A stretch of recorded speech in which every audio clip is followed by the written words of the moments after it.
অবস্থান কর্মসূচি পালন করবে।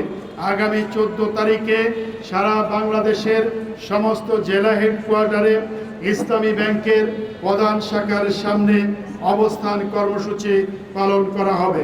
এর মধ্যে আশা করি আমাদের দাবি মেনে নেওয়া হবে। তারপরও যদি আমাদের দাবিগুলো অবিলম্বে মেনে না হয়, ইসলামী ব্যাংকের পূর্ণাঙ্গ পরিচালনা পরিষদ ঘোষণা করা না হয়, তাহলে আগামী 18 জুলাই 2026 শনিবার গ্রাহকদের নিয়ে আমরা জাতীয় সমাবেশ করব শাহবাগ জাতীয় জাদুঘরের সামনে।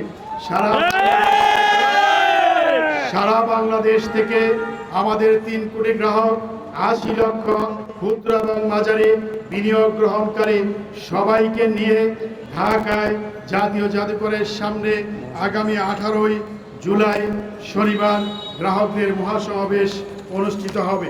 সম্মানিত সাংবাদিক ভাইয়েরা, আমরা সরকার, বাংলাদেশ ব্যাংক সংশ্লিষ্ট সকল কর্তৃপক্ষের কাছে আহ্বান জানাচ্ছে অনতিবিলম্বে ইসলামী ব্যাংকের স্থিতিশীলতা, সুশাসন, গ্রাহকদের স্বার্থ রক্ষায় দ্রুত কার্যকর দৃশ্যমান পদক্ষেপ গ্রহণ করুন।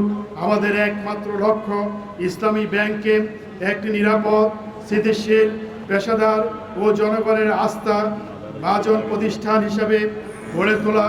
যেমনিভাবে 2017 সালের পূর্বে এই ব্যাংকটি বাংলাদেশের সর্বশ্রেষ্ঠ ব্যাংক ছিল। আজকের সংবাদ সম্মেলনে সম্মানিত গ্রাহক যারা আছেন, কষ্ট করে উপস্থিত হয়েছেন, আপনাদের ধন্যবাদ জানাচ্ছি। প্রতিকূল আবহাওয়ার মাঝে আমার প্রিয় সাংবাদিক ভাইরা